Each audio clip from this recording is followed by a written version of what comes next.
başlıyoruz. Yasemin Kayaoğlu Oktay. Hadi bakalım. Efendim. Hoş geldin Yasemin Kayaoğlu Oktay. Hoş bulduk. Merhabalar Ufuk Doğan Bey, nasılsınız? İyiyim, teşekkür ederim Yasemin Hanım. Siz nasılsınız? Ben de iyiyim, çok teşekkür ederim. Sesinizi duydum, daha iyi oldum. Vay eyvallah. Nasıl tanısam diye bilemedim.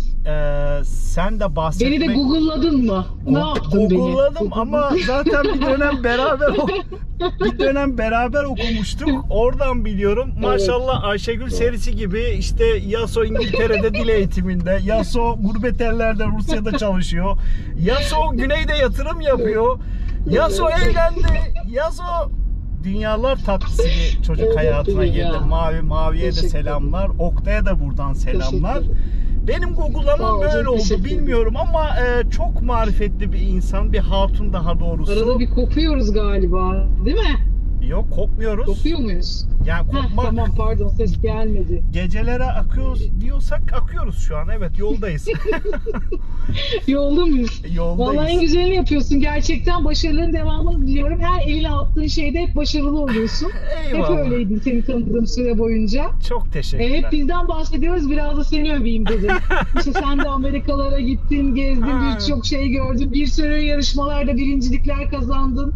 Yani sen de öyle az iş başarmadın yani. Eyvallah ya. Hikayemiz devam ediyor diyelim yani beraberce. Evet, sen de yollarda bu sefer. Aynen öyle. Deko kafa yollarda. Yasemin, ne üzerinde konuşalım? Maşallah senin Joker gibi. Ben şimdi ben aslında kendimi istersen böyle bir küçük anlatayım böyle ufak. Anlat. Sonra ama yani ilgi alanımı da hemen tamam ama başlayayım anlatmaya. CV formatında olmasın lütfen. İşe alım Yok bir programı merak etme, hiç öyle değil. Hayır, hiç öyle birisi değilim biliyorsun. Tamam. Ben de bir tane bir şeyler yiyebilirim değil mi? Böyle erik merik var da ne spordan yeni çıktım. Saygısızlık olmasın. Usulen soruyorum. Spor yapıyoruz güzel. Tabii spor candır. Ya spor sonrası biliyorsun protein alman lazım. Aldım. Yani meyveden çok protein. Amino asit de aldım. Yani tamam o zaman güzel. Üstüne bir söylemese et yedim. Yarım porsiyon. Tamam, o çok iyi. Tamam, süper olmuş. Meyve tüketiyorum şimdi. Tamam, güzel, tamam. Zaten onlardan bahsedeceğiz ya, biraz tam üzerine denk geldi aslında. Süper. Evet. Şimdi biz okul arkadaşı olduğumuz için ben iç mimarım aslında. Uzun yıllar yurt dışında yaşadıktan sonra Türkiye'ye gelip yani bu deneyimlerimi biraz daha böyle perçinleme amaçlı inşaat mühendisliği yüksek lisansı yaptım. Bir şirkette de, kurumsal bir şirkette de teknik uzman olarak çalışıyorum şu an. Ama hayatım işte böyle hani hep böyle rutinden ibaret olmasın diye işte bazı böyle hayatımın içine değişik böyle bir şeyler katıyorum kendimce, böyle rutinden uzaklaşmak için. Bu son yıllarda, son 10 yıldır falan da böyle düzgün beslenmeye, yani böyle temiz beslenmeye çalışıyorum. Ve buna da hep dikkat ediyorum. Hiç öyle hani bunu bozduğum, ya işte aman şunu da yiyeyim dediğim bir anım olmuyor. Çünkü yani işte ne bileyim tatlı mesela vesaire böyle kaçamaklarım da olmuyor. Alıştım yani bu sürece. İşte doğum da yaptım vesaire ama hani hep o benim hayatımın bir parçası oldu bu düzen. O yüzden tabii iç mimarlıktan çok ve bu inşaatlardan çok beslenme üzerine biraz konuşmak istiyorum aslında. Hani tabii uzman değilim bu konuda ama az çok okuyorum, bilgi sahibiyim ve yaşıyorum. Kendim de o şekilde yaşıyorum. Onunla ilgili paylaşmak istiyorum. Kimse alınmaz üzerine herhalde bir uzman olarak konuşmayacağım ama. Yok, sanmıyoruz. Ben seni şeyden de hatırlıyorum. Rusya'dayken epey bir eğilmiştim bir konuya. Her gün reels'larını görüyordum. Ulan yine bu hatun ne yapıyor, ne ediyor gibilerinden. Evet, bence konuşacak şeyimiz var diye düşünüyorum. Tamam. Yani beslenme üzerine mi diyelim, ne diyelim yani diyetisyen? Beslenme üzerine, evet tabii diyetisyen gibi değil yani.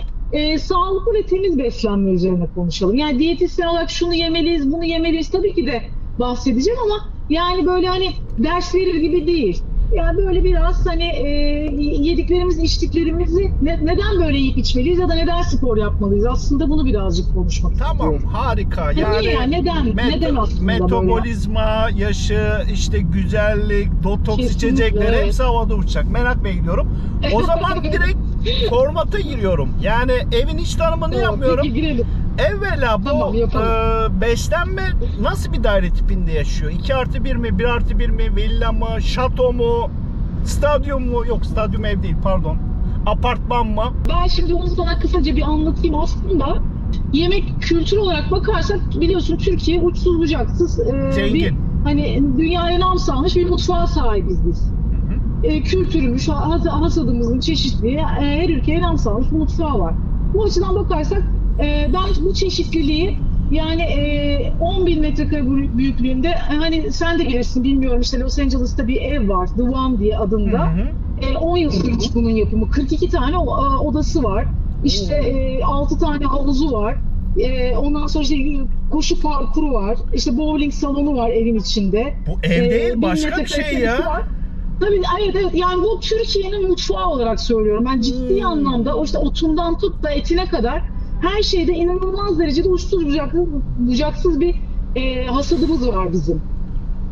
Ama biz eğer kendimiz yani kişi olarak bakarsak da bir tiny house'a benzetebiliriz bunu. Evet o kadar çok zenginiz ama kendimiz yemek için de bunu bir tiny house'a benzetebiliriz ancak ya da bir stüdyo daireye benzetebiliriz. Çünkü ne kadar tabii ki de iyi besleneceğiz ama az besleneceğiz. Yani aslında motto bu. İyi yiyeceğiz ama az yiyeceğiz. Ama herkesin de yemeye hakkı var. Onu da ya belki şımarmaya hakkı var yiyecek konusunda. Ya tabii tamam o konularda da sen temiz beslenmeni kendi için de şımartabilirsin. Onu da birçok alternatif izliyoruz yani. Herkes o kadar güzel tatlılar yapıyor ki. Unsuz poğaça yapılıyor yani baktığında. Mercimekten ekmek yapılıyor. Yani aslında birçok tabii tadı tartışılır. Herkesin damak tadı farklı ya, ama alkolsüz bira da var da muhalif olayım. O orijinal bira gibi olmuyor yani. Ya, sözüm ona. Oluyor aynısı. Ben doğum yapmış biri olarak söylüyorum.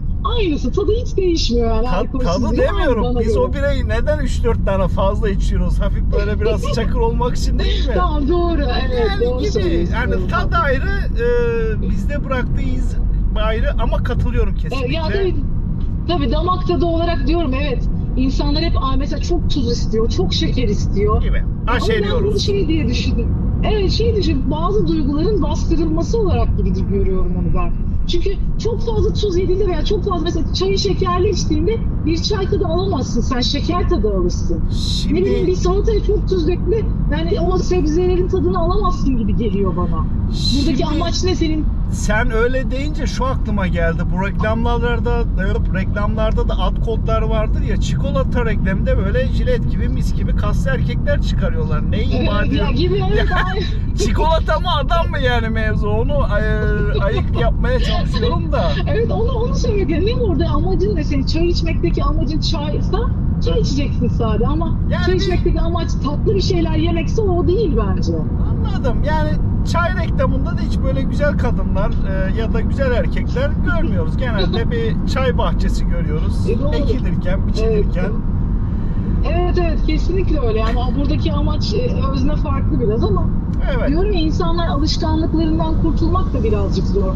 Herkes ya bir anda şekeri bırakamaz, bir anda işte sigarayı, alkolü bırakamaz, bir anda ekmeği de bırakamaz. Tabii ki de ekmek de yiyeceğiz, tabii ki de makarna yiyeceğiz ama her şeyin bir dozajı var. Yani işte onu ayarlamak lazım. Tamam, ben alacağımı aldım diye düşünüyorum. Eğer bitirdiysen izleyiciler de aldı diye düşünüyoruz. Çok güzel bir girizgah yaptık. Peki nasıl bir evde yaşayacağız onu anlamadım ben tam. Yani o 42 odalı ev mi, tiny house mu? Aslında bence biz yani kendimiz eğer yaşayacaksak tiny house'da yaşayacağız. Tamam. Yani her şeyimiz minimalist olacak yemekle alakalı. Okay. Yani böyle büyük odalara, büyük salonlara ve banyolara, işte kilerlere ihtiyacımız yok bizim. Tamam. Bence yok. Yani bu arada çok pardon lafını bölüyorum da özel bir tiny house tercihimiz var mı? Yani tiny house'larda biliyoruz loft katı var 2 tane. Misafir ya da kendimiz yapıyoruz. Aşağıda salon var. Onlarda da yani yaşam alanları var. Onda da müteahhit gibi çıkabiliyoruz işte. Yok, yukarı çıkamıyoruz. Yönetmenlik 7'ye 3 gibi bir şey. Ama niye öyle diyorsun? Tamam evet ama konteynerden yaptığımız zaman yana konteyneri ekliyoruz. İşte konteyneri ekliyoruz. Tiny house ruhsata tabi oluyor. Onun da karayolları bilmem ne bula da bir şeyi var. Yani 10 metrede alttaki aksı yanlış söylersem düzelsin beni dostlar da 8 metre yani üstüne 10 metre kondurabiliyorsun. 15 metre zaten Altta canım 4 tane tekerlek var. Nasıl taşısın 3 ton? Hani ağırlığı da belli. O anlamda dedim. Yani Ya fazla bir şeyimiz yok. İki kata gerek yok bence. Tek katlı yeterli. Loft gerek yok ona. Ha tamam, bir salon diyorsun. Yani bir yatak salon, odası. mutfak birleşik. Evet, Tamam, bir yatak. odası olabilir, bir de banyosu olsun. Banyo, Evet, bir de bahçemiz, şey gibi düşün. veranda bahçemiz var ama yani Bahçemiz oradan olsun, giriyoruz. Yani olsun, girişimiz veranda oradan. bahçe. Tabii bahçemiz olacağız, oraya ekeceğiz, biçeceğiz tabii, oralarda Tamam, olacak bir şeyler. Bahçemiz kesin olacak. Tamam. Hayvanlarımız olacak, tavuklarımız olacak. Tamam, harika. O zaman girişten başlayalım. Şimdi bu ev tanımımız da farklı. Tiny house dedik. Ya taşınabilir bir ev dedik. Aslında minimal bir ev dedik. Tabii. Buranın girişi Doğru. verandasından oluyor. Başka bir yerden de girilebiliyor ama hadi oradan girelim. Normal ben ev tanımlarında Verandasından istersek o alanı çevreleyebiliyoruz, biliyorsun, çitle biz kendi alanımız veya çitle Yaparız da, kocaman bir alan oluşturabilir. Türk usulü orayı da odaya çevirmeyelim lütfen. Giriş olsun bence. Usule uygun. Yani kış bahçesi yapmayalım lütfen. Tamam. Peki, oldu, Şimdi beslenmeye giriyoruz. Beslenmenin girişi diye Girelim. kaba tabirle, kavram üzerinden konuşuyorum, metafor. Ne oluyor? Yani Tamam. nasıl bir girişi var? Nasıl bir kapısı var buranın, beslenmenin? Beslenmenin nasıl bir kapısı var biliyor musun? Aslında ben sana bir şey söyleyeyim. Bizim çok fazla bir kapıya ihtiyacımız yok ama hadi sen gene o etrafı kapatmadığın için bir kapı koymamız lazım oraya. Mecbur. Yok Yani bence bu ev yani Tiny house, ev değil. Tiny house, özür dilerim, pardon. Yok. Tiny house'umuz, rengarenk bir kapımız var bizim. Tamam. Yani mesela yeşil olabilir aslında. Çünkü lifli besinler tüketmemiz lazım ya. Bunlara başlangıç olarak yeşil bir kapımız olabilir. Şey de mi olabilir? Yanlış anlama, müdahale ediyorum böyle ama sen söyledikçe benim de aklıma bir şey geliyor. Yani girişimizde bilinçli tüketmek olur mesela. Yani onsuz olmuyor. Oradan giremiyorsun gibi. Sallıyorum şu an tabii. Yani tabii ki de oradan girmemiz lazım. Yeşil, yani baktığımız zaman bize gerçekten ciddi anlamda doğada birçok yiyebileceğimiz şeyin bize olduğunu hatırlatan bir kapı olabilir orada. Sen o zaman maydanoz, marul hepsini yığdın girişe. Yani kapuska, ne bileyim, aklıma geldi. Lahana, karnabahar, her şey olabilir diyorum ya sana. Yani kapı girişi tabii ki de aslında bahçeden başlıyor bu iş biraz. Tabii girdik ya, orada bahçeden başlıyoruz aslında. Bahçeye en son gelelim istersen. Tamam. En son mu gelelim? Peki, tamam. Tamam. Yani neticede kapımız bizim yeşil bir kapı olabilir. Bize işte o doğayı ve yeşillikleri, işte tahılları anlatacak bir kapı olabilir. Yeşillik, okey. Peki genelde girişten sonra bizi mutfak karşılıyor. Aslında tiny house'umuzda da var bu mutfak. Biraz daha minimal ama bizim ihtiyaçlarımızı karşılıyor. İşin mutfağında ne dönüyor desem beslenme noktasında? Aslında tabii ki yani bu alanda birazcık zor olabilir ama dışarıda bahçemiz var diye mümkün. Tabii ki de egzersiz. Burada. Olmazsa burada bir alan olarak olmazsa yani bizim eğer vücudumuzdaki yağ yakımını, işte tabii ki de bir enerji ihtiyacımız var. Bu enerjiyi de işte nereden alıyoruz? Yediklerimizden alıyoruz ama tabii ki şekerden de, paket ürünlerden değil. Aldığımız enerjiyi neticede spor yaparak da bir anlamda yağları yakmamız lazım. Bu yağları da işte egzersiz yaparak yapmamız lazım. Nerede yapabiliriz? Duvar egzersizleri var biliyorsunuz. İşte artık tiny house'a bence televizyona da ihtiyaç yok. Bir telefonla, bir aplikasyonda bir yer açıp işte oturup bir matınızı atıp orada da küçük bir alanda da sporunuzu yapabilirsiniz. Öyle çok fazla yapabilirsiniz ama mutlaka sizin orada spor yapmanız gereken bir alana ihtiyacınız var. Girişte de böyle salon gibi küçük bir yer olursa belki orada neden olmasın yani. Olabilir. İnsanlar yaşıyor bir şekilde ama işin mutfağında beslenme... Karavanda da yaşıyorlar. Yani çadırda da yaşayabiliriz, kamp yapıyoruz vesaire. Ama işin mutfağında beslenme kavramında egzersiz, yani spor aktivitesini koyduk. Tamam. Tabii, kesinlikle egzersiz olması lazım. Evet. Tamam. Salona geçelim istersen. Ya salon genelde ben salona. Şöyle bir tanım yapıyorum. Ya böyle günü kapatmadan minik işlerimizi hallettiğimiz, yalnızlığımızı bir insan ya da misafir ya da işte bir izlediğimiz, tükettiğimiz mecrayla paylaştığımız bir alan. Yani mahrem değil çünkü misafiri de orada ağırlıyoruz. Şimdi beslenmede nasıl eşleştireceğiz, meç edeceğiz salon kavramını? Var mı ya da böyle bir salon? Aslında şöyle, yani nasıl söylesem, tabii ki de bu tiny house olduğu için belki küçük bir kahve köşemiz burada olabilir, bilemiyorum, mutfağımız da küçük olacağı için. Evet. Hani burada böyle bir alan, küçük bir alan, kendimizi böyle hani dediğin gibi bir çalışma, böyle bir relax bir ortam yaratmak için böyle bir köşe oluşturmuş olabiliriz orada. İşte kahvemizi belki de orada yapabileceğiz veya işte detoksumuzu karıştırdığımız bir makinamızın olacağı bir köşe de olabilir, bilemiyorum tabii. Hani böyle bir alanda küçük, böyle minik bir köşede oluşturabiliriz yani orada, salonda. Tamam. Çünkü mutfakta tabii bu alanda biraz küçük olduğu için. Tamam ama şunu böyle. Çok pardon, şunu anlamaya çalışıyorum. Hani hep böyle metafor üzerinden gidiyoruz ya. Beslenme bir kavram. Yani hayatımızda olan bir şey ve must. Ama Doğru. salon metafor. Yani salona beslenme anlamında neyi koyduk? Alnına yükleyebiliriz. Anladım. Gibi. Do you understand Beslenme me? anlamında oraya ne yükleyebiliriz? Yes, I understand. Of course diyorsun. Yani aklıma şey geliyor şimdi, misafir ne dedik? Ya misafirimizi ağırlıyoruz. Pardon, salon için. Beslenmenin Evet, misafiri doğru. var mı bilemedim. Yalnızlığımızı paylaşıyoruz. Misafiri tabii ki de var. Yani neticede bizim aldığımız o işte gıdalara, ek gıdalar, işte baharatlar olabilir. Ne bileyim, misafirlerimiz. Yemeği işte yemiyoruz ya böyle hiçbir şey Tabii. koymadan. O olabilir. Küçük bir zeytinyağı da bizim misafirimiz olabilir. Gerçi hani aslında baş tacı beslenmenin içinde zeytinyağı. Anladım. Yani Aslında bunlar böyle küçük soslar ve dokunuşlar, bunlar şeyler, misafirler. aynen doğru. Ben de ağzımdan aldın derler ya, o geldi. Yani normal ihtiyacımız olan günlük tükettiğimizin dışında şımarmak demeyeyim de böyle hafif böyle bir şinleniriz ya. Onlar işte dediğin gibi bir orijinal Yani bir onlar yağ. ne olabilir? Ancak kuru meyveler olabilir. Kuru Belki meyve, yani baharat. kuru meyve yiyoruz ya. Baharatlar. Evet, onlar Belki bizim için kıymetli ve özel detoks neydi ya? detokslar tabii, onlar da çok doğru kokteylleri detokslar. aynen. İyice ne ettik Evet, kelimenin yani. içine. Evet. Hayır, yani neticede o detokslar da bizim vücudumuzdaki ödemimizi atmamıza ve bizi bir anlamda daha hızlı hareket etmemize sebep olan şeyler. Yani olmazsa olmazlarımız, ama tabii ki de bunu sürekli yapmadığımız için aslında ek bir misafir yani. Hayatımız boyunca detoks yapamayız. Yok. Aynen 15 öyle. gün, 20 gün maksimum. O yüzden bizim küçük ufak tefek misafirlerimiz yani onlar. Tamam. Salonu da bu şekilde açtık diye düşünüyorum. Peki geldik yatak odasına. Artı bir odamız yok çünkü Evet, loft burası koymadık. Yatak odası ya mahrem oldu. Mahremin dibi aslında da. Ben hep Doğru, diyorum evet. belki bir gün linç yiyeceğim ama yine demekte Tartışılır sakınca tabii. görmüyorum. Tartışılır ama metafor olarak diyorum. Yani Evet. lütfen kelime Tamam, peki. anlamı olarak değil. Seksi orada yapıyorsun.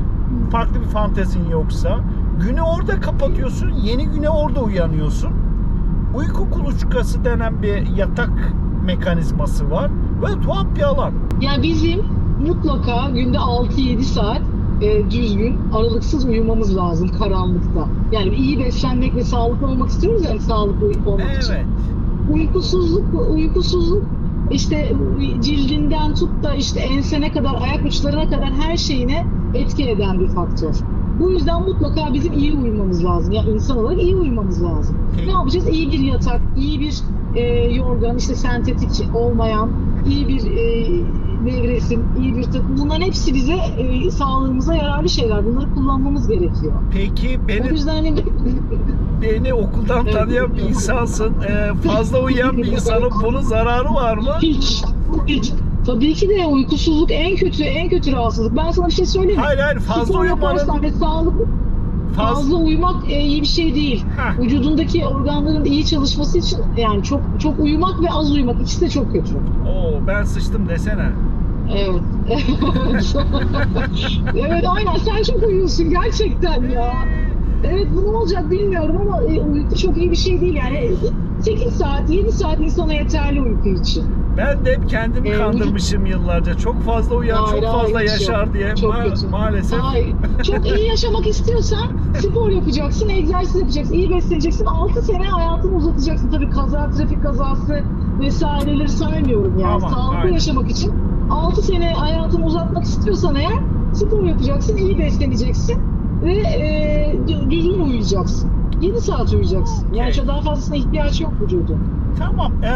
Uykuyu koyduk. Ya biraz da mahrem alan ya. Bu beslenmeden hani mahremlikten kastım böyle bilinmesini istemedim. Sadece o odada. Sonra, evet. 7'den sonra yemek yenmiyor biliyorsun. Evet. Yok. Ya yenmiyor derken yani öyle yatak odasına götürüp öyle bir şey düşünme. Yani hani 7'den sonra ya da onun metaforu nasıl dönüştürebilirim bilmiyorum ama yani yemek olarak ne yerine koyabiliriz uyku? Yani ya yatak odasına. Belki şu olabilir. Mahremlikten kastım aslında. Yok ben o kanaldan gitmiyorum aslında. Hangi kanaldan gideceksin? Mahremlikten kasıt bir sır ya. Yani bir üçüncü kişi bilmiyor. Evet. Sen ya da evliysen eşin biliyor. Doğru. Yani bilinmesini istemediğimiz şey. Yani bu olumsuz anlamda değil. Belki senin beslenme ile ilgili çok güzel pürün var. O yatak odasındadır. Metafor olarak. Yani onu salona taşımazsın, misafirle paylaşmazsın gibi. Ben sana şöyle söyleyeyim.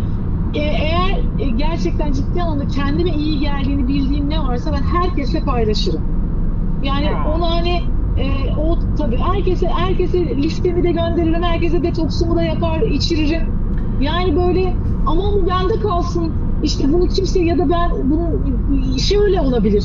Yani iyi bir şey ancak konuşarak paylaşabilirsin insanlarla. Eğer etrafında çok insan varsa paylaşırsın bunu ama az insan varsa bunu paylaşmazsın. Ben biraz aslında hani göründüğümün dışında biraz asosyal birisiyim aslında. Sen mi? Çok biliyorsun ben çok evet çok şaşıracaksın biliyorum ama aslında çok asosyalimdir. Gerçekten çok az insan var etrafımda.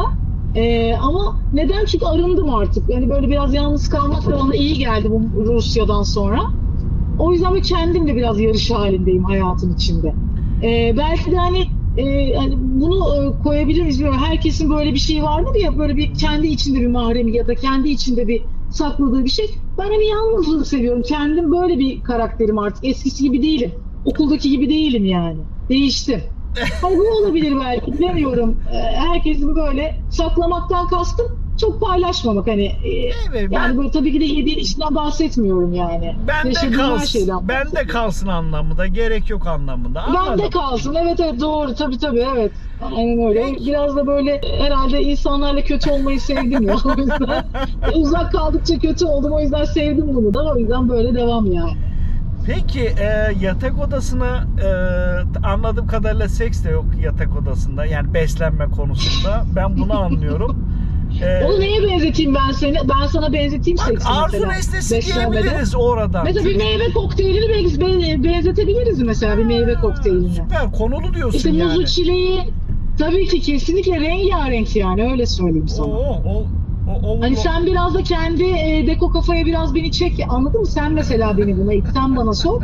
Ben tamam. Sana anlatayım. Tamam harika. Ama evet ama şey yani bunu rengarenk bir şölen olabilir rengarenk. Çünkü herkesin biliyorsun odasının içindeki yatak odasının içindeki maceraları farklıdır. Bu da öyle. Her meyvenin ayrı bir tadı vardır ve farklı tat verir. İşte kiviyi her şeyde kullanamazsın mesela gibi. İşte çilek gibi muzu veya işte karpuzu mesela tek başına başlı başına bir güzel bir başlı başına bir şeydir karpuz suyu mesela. Onu bir smoothie yaptığın zaman mükemmel bir şey olur yani. Ya da dondurmasını tek başına. Aynen aslında. Bak, ama muza bir takviye lazım. Kastettiğimde dur takviyeye gelmeden önce belki takviye bir olur. Şunu kastetmiştim. Yani seks diyorum ama kastettiğim şu arzu nesnesi. Ya da arzuladığımız şeyler. Yani nesne demeyeyim farklı bir yere gider neyse.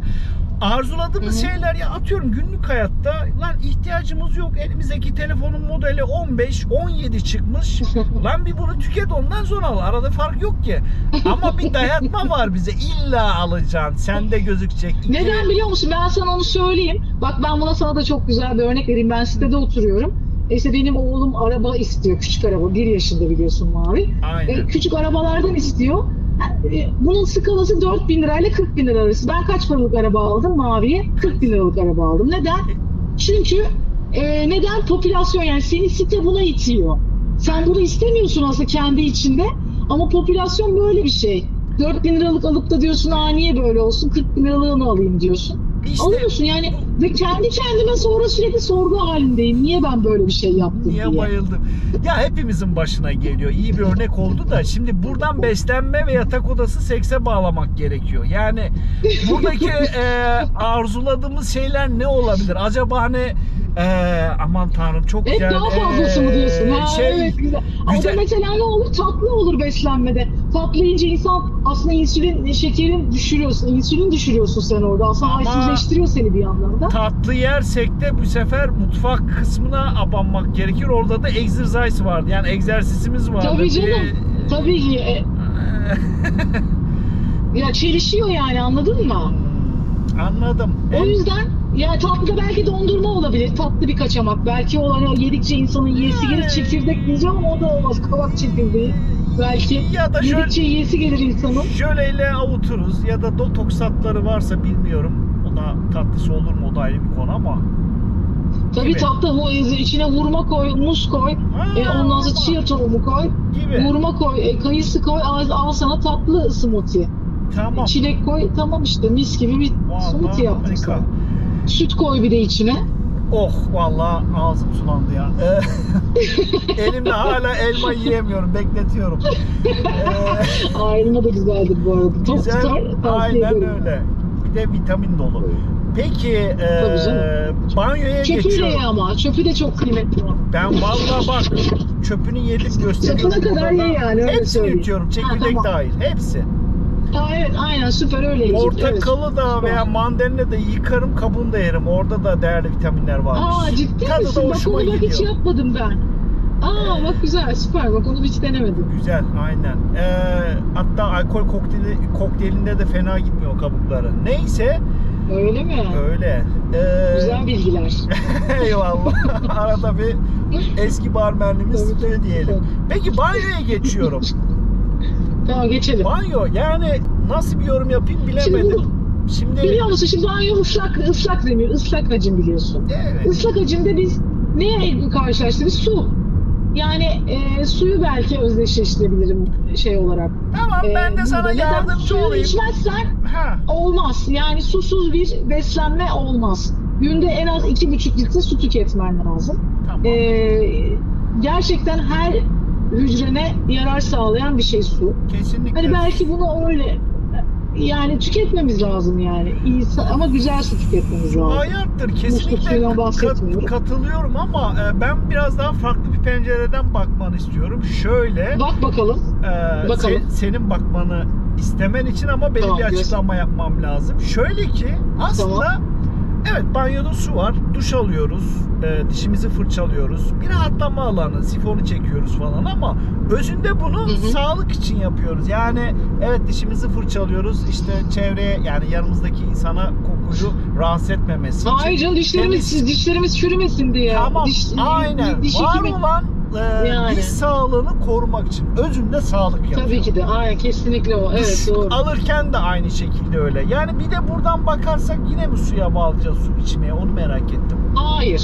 Ha. Yani mesela işte banyoyu atıyorum bir avokadoya benzeteyim ben. Tamam. İşte avokadonun kabuğunu aldın, yüzüne sürdün, cildin pürüzsüz oldu.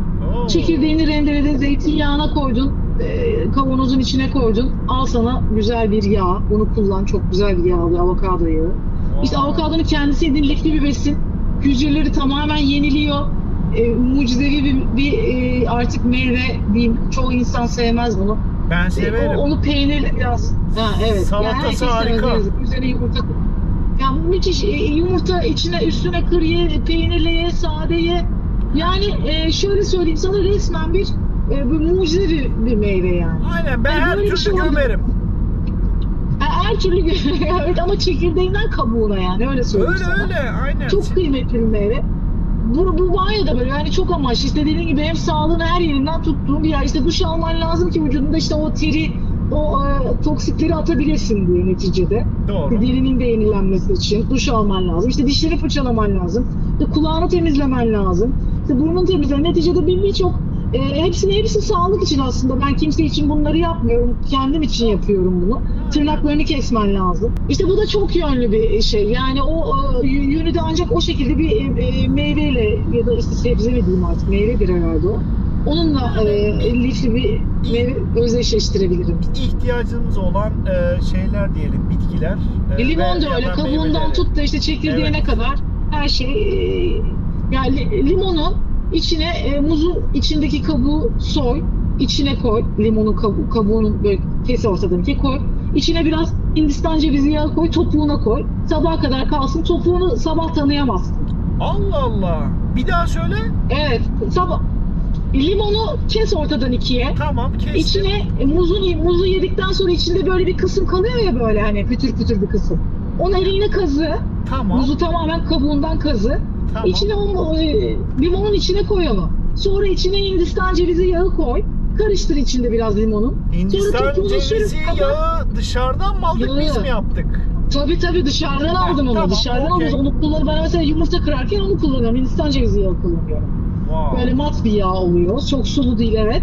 Çok da güzel bir yağ, tadı da öyle. Tamam. Onu topuğuna sür. Sonra bir galoş geçir. Sabah ya da çorap geçir. Sabah bir kalk, topuğunu tanıyamazsın. Şaka. Dersin ki bu benim topuğum değil. Vay Evet. be.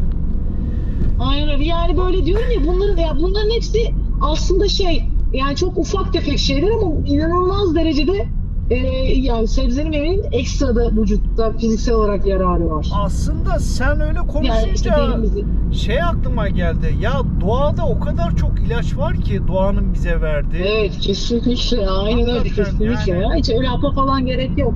Aynen Kesinlikle aynen. öyle. Her İşte şey. kahve kokladığında mesela baş ağrına iyi geliyor. Mesela kahve kokusu insana çok iyi gelen bir koku. Hatta bilirsin, parfüm öncesi de arındırmak için de kullanırlar o diğer parfüme Evet, geçerken. duymuştum ben onu, doğru. Butifirlerde falan. O Evet. aslında baş ağrını, o ağrıyı almak içindir o kahve kokusu. Geldik bahçem, ya verandaya, bahçe diyelim aslında. Ne diyelim? Veranda da Bahçeye verandadan gelelim. girdik. Bahçe bize ait. Bahçenin de ben şöyle bir tanım açayım. Belki sana da yardımcı Hı hı. olabilmek adına ya da farklı bir şeyler söylemen adına. Bahçe Hı hı. bizim, yan komşularımız var ama bizim diye de sorumsuz olmadığımız bir alan. Yani hem doğaya hem orada yaşattığımız canlılara, yani bitki olabilir veya evcil hayvanlarımız olabilir. Onlara karşı da bir sorumluluğumuz var. Ekosisteme de bir sorumluluğumuz var. Bize ait diye de ne bileyim o çöpümüzü lönk diye atmıyoruz. Oranın bir göz estetiği de olmak zorunda. Ondan da sorumluyuz. Tabii. Yani sadece Doğru. bizim gözümüze hoş eyvallah ama dışarıdan da bakıldığında o hatta neyse bir bozmaması lazım. Yani sırıtmaması lazım. Böyle bir alan, toprağa Doğru. bastığımız bir alan. Şimdi beslenme kültürü, bahçe, yani bu dediğim metaforlar anlamında nasıl eşleştiririz? Ha bir de varsa havuzumuz. Aslında bunu eğer bir salataya belki benzetebiliriz, bilemiyorum ama ya da böyle çok güzel hazırlanmış böyle bir hani zeytinyağlılarla işte böyle hani sağlıklı besinlerin olduğu bir sofraya da benzetebiliriz bahçeyi. Benim aklıma da şey geldi aslında ya. Lafını Ne geldi? balla kestim. Şimdi Yok. bahçe aslında ya bir şeyler de ekip biçiyoruz ya ama hep tecrübeyle yaptığımız Tabii. şeyler bunlar. Deneme yanılma. Ya bu beslenme bir kültür. Ar-Ge çalışması diyorsun. Kendi içinde olgumuz ya, evet, bizim orada biraz laboratuvarımız gibi ya, beslenmede Doğru. konumlandırdığımız yer, hatta havuz Aslında, know-how'larımız evet. oluyor gibi. Bilemedim. Yani şey mi diyorsun? Kilerimiz mi diyorsun? Yani bizim mutfağımızda duran kilerimiz gibi mi? Tam Yoksa değil. hani yapıp denediğimiz yiyecekler gibi mi diyorsun? Hani mesela işte bir şeyi, mesela yulaf, mesela detoksa yulaf katıldığını biliyor musun? Mesela hiç duydun mu? Yok İşte onu ancak deneyerek güzel olup olmadığını bilebilirsin. Ama bak bunun ben daha da Evet. üstüne çıkayım. Bu senin know-how'ın. Bu bende yok. Aslında bahçe Evet, anladım. bir Ar-Ge ve know-how. Ama ilgi alanlarıyla biraz alakalı bu bence. İster istemez her insan bir yere ilgi duyar ama yani. İlgi Değil mi? duyuyor tabii, evet, doğru yani, evet, ama o tabii aynen işte o benim ilgi alanım olduğu için, ona meraklı olduğum için onda öyle, ama tabii sen onu doğru düşünmeyebilirsin, evet, haklısın. Gibi yani, ben ne bileyim işte gakkuk kemküm hani kıvıramadım. Bilmiyorum yani, Ar-Ge laboratuvar. Anladım ben seni. Ar-Ge laboratuvarı gibi. Evet, olabilir aslında ama neticede ne ektiğimizi de biliyoruz ya oraya. İşte ben ne ektim Ama oraya? Mesela domates, tamam, salatalık. ektim Ama ne de- çıkacağını da biliyorum ya. Tamam ama sürekli yapıyorsun, doğru, kabul ediyorum. Ama hava koşulları da değişiyor. Bazen iklim değişiyor, bir şey oluyor. Seni ters köşeye, kontrplede bırakıyor. Ayda tekrar bir deneyimlemeye gidiyorsun. Ya da yeni bir bitki deniyorsun orada. Hep atıyorum domates, Doğru, tabii, salatalık bir şey aslında. yaptın gibi.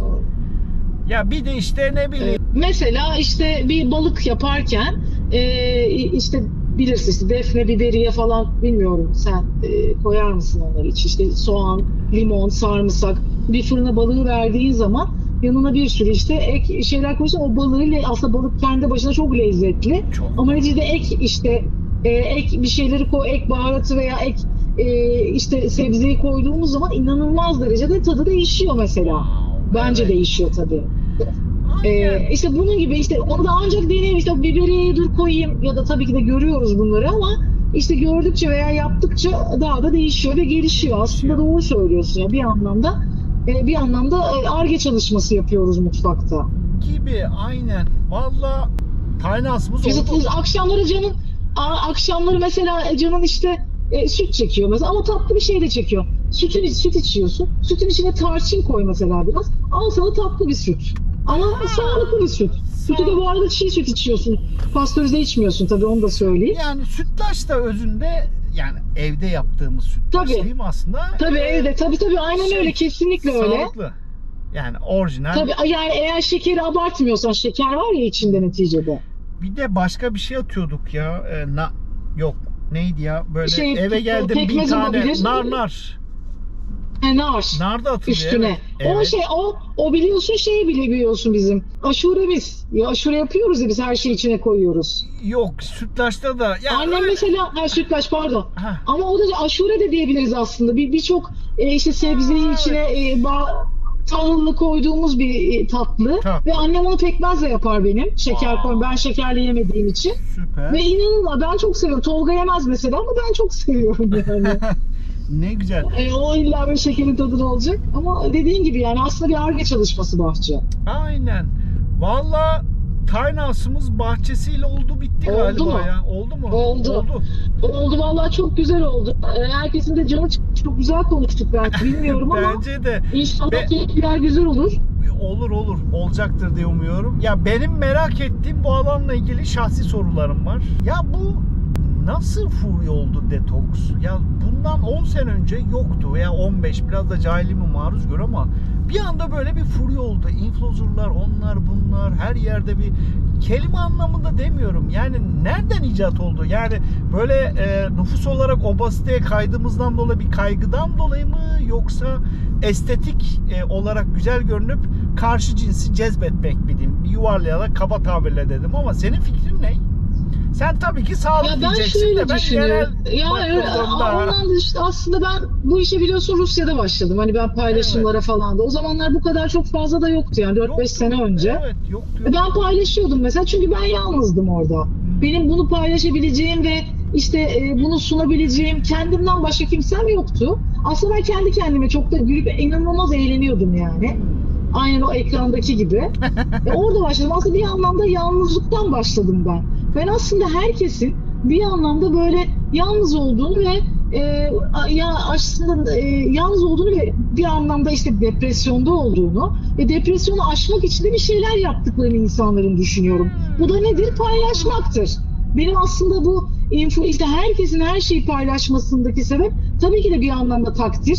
Çünkü biz aile olarak da çok annemizden babamızdan çok takdir görmeyen çocuklar olduğumuz için bu 80'ler 90'lar ne yazık ki. O yüzden de gerçekten öyle. O yüzden de böyle hani ya bir şey yapalım ve bizi hem takdir etsinler hem de bir tık bir yalnızlığımız bir gitsin istiyoruz. O yüzden de paylaşım yapıyoruz. Sosyal medyada tabii bu Instagram vesaire işte böyle bunlar da arttı. Ondan sonrasında da patladı bu iş. Öyle gibi düşünüyorum ben açıkçası. Yalnızlık ve takdir görme isteği. Yani hiç böyle estetik görünmek, güzel görünmek, karşı. Ya benim mesela şu an eskiden de yoktu. Mesela ben işte saçımı toplayıp da çıkarım. Benim öyle bir kaygım yok mesela. Herkes çıplak çıkıyor görmüyor musun mesela Instagram'da? Yok. Çamaşırlarını giyiyor. Yani, sen anlamında değil, genel böyle. Güzel olmak genelde düşünmüyorum. Çünkü insanlar evin içinde kendini paylaşıyorlar. Ne kadar güzel olduklarını düşünebilirler ki. Yani çok az insan ya filtre koy yani tabii ki de ışıklandırıyorsun vesaire ama bence tamamen yani ciddi anlamda evin içinde kadınlar kilolusu da var, saçı dağınık olan da var. Ne bileyim herkes böyle bir ya kimse öyle çok zaten biliyorsun Türk milleti olarak yani kimse üzerine şey yapmasa mükemmel çok güzel insanlar da değiliz biz yani. Hani o yüzden de böyle Rusya'da yaşamış biri olarak bir söylüyorum bunu. Ben de onu diyecektim. Oradaki hissiyatın nasıl? Yani oraya ikinci Tabii ki orada çok insanlar su gibi yani. Gerçekten güzeller. Yani hani öyle bir de doğum yapıyor kadın, ertesi güne bir bakıyorsun hiçbir şey yapmamış gibi. Bizde öyle değil ki 3 sene doğumsun olsa kilosu kalıyor insanda.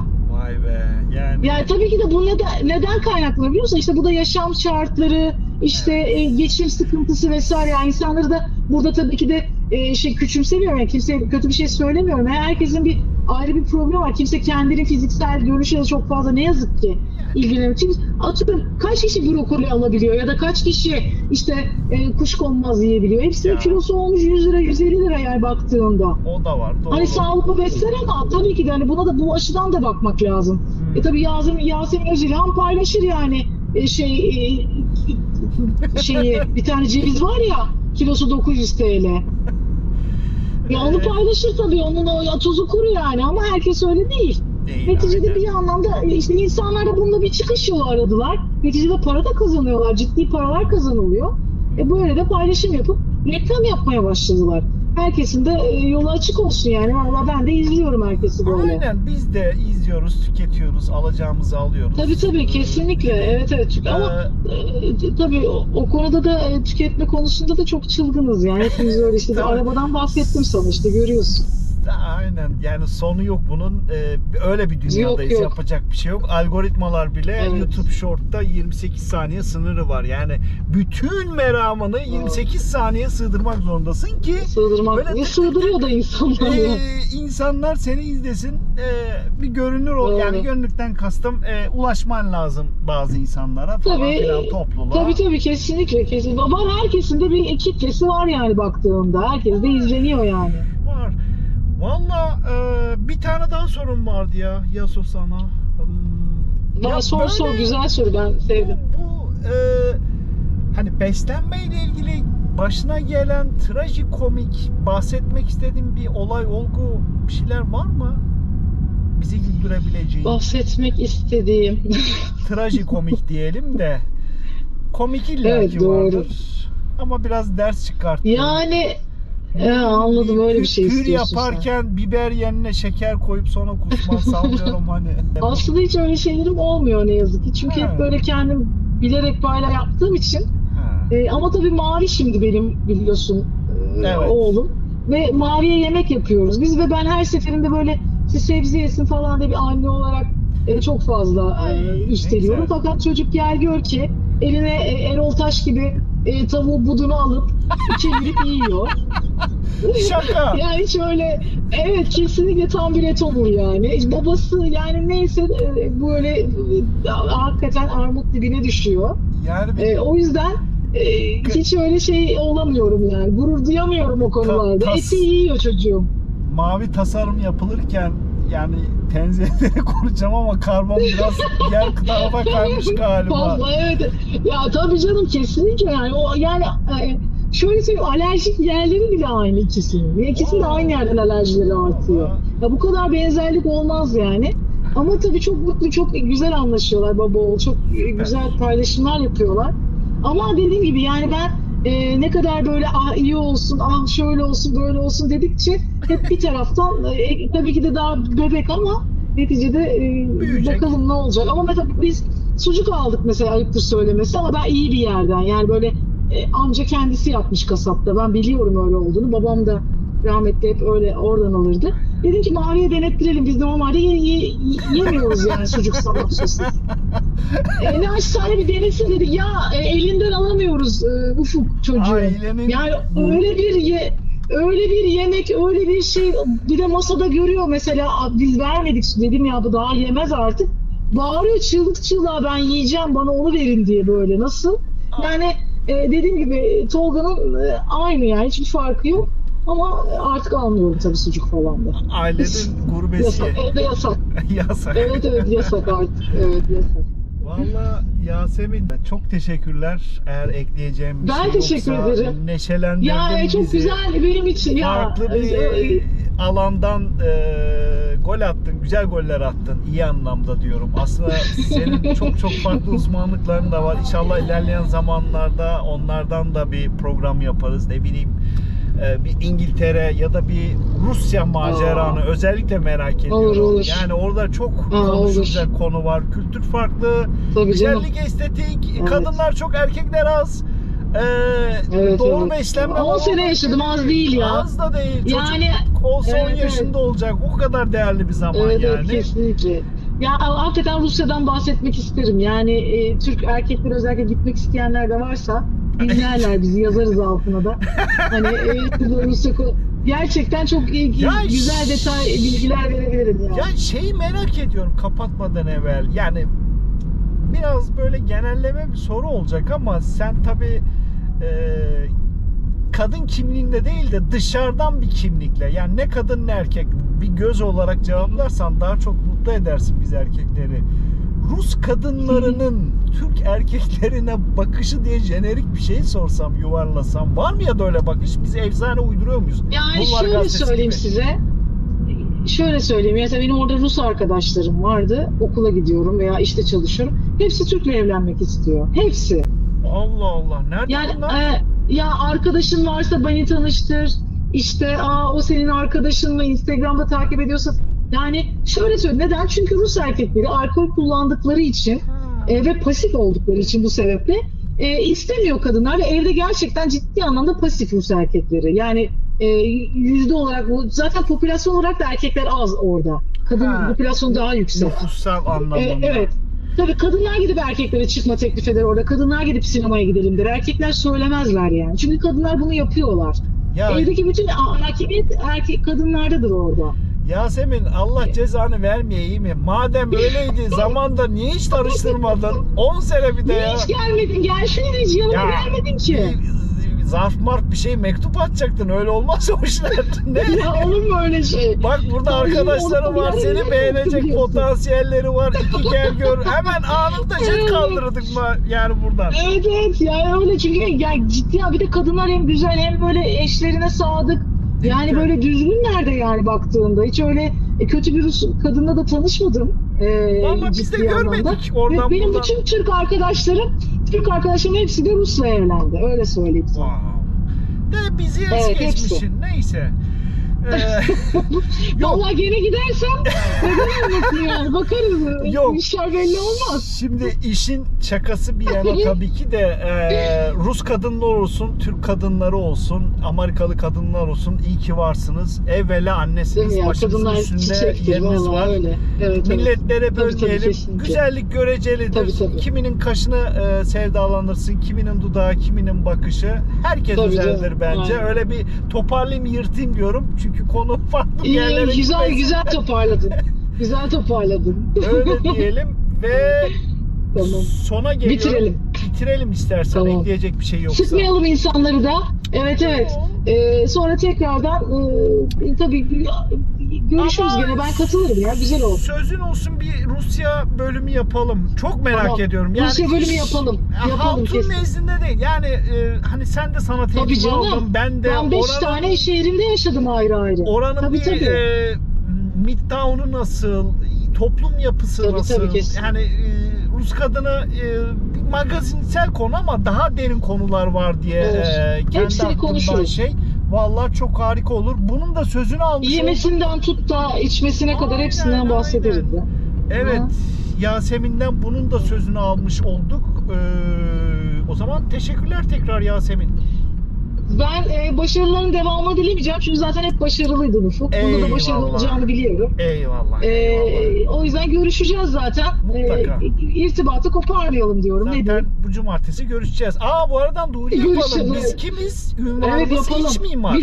Biz iç mimarız. Evet, iç mimarlar gününün bir etkinliği var. İç mimarlar günüydü geçtiğimiz Cuma günü. 31 Bu Mayıs. hafta da bir festival yapıyor. Evet. Dur, pot Festival kırmayalım. yapıyor. 31 Mayıs Dünya Doğru. İç Mimarlar Günü diye hatırlıyorum. Evet, Şimdiden doğru. günümüz... Cuma günü de Cuma günü işte şey vardı. Fransız Sarayı'nda bizim Ege çıktı, konser vardı. Bu cumartesi de kutlama var, festival var. Festival. İç Mimarlar Günü'ne özel. Yani gelen bekleriz, katılımcı olarak herkesi bekleriz. Orada çok güzel bir gün olacak. Aynen dostlar. IP Florya'da. Zaten İç Mimar Odası'nın sayfasını araştırdıkları zaman nerede olduklarını bulurlar. Olurlar. Aynen dostlar. Dünya İçmarlar gününüz kutlu olsun şimdiden. Biz de Kutlu birer bir olsun. içmarız aynı zamanda. Farklı işler Evet, yapsak da. evet. Ama her Aynen türlü öyle. desteğimiz var diyoruz ve teşekkür ediyoruz tekrar. Tabii. Teşekkür ederim. Teşekkür ederim. Ben teşekkür ederim. Görüşmek üzere. Sağ olasın Yasemin. Sevgiler. Hoşça kal. Sen Sağ de ol. sağ ol. Hoşça kal. Hoşça kal. Görüşürüz. Görüşürüz.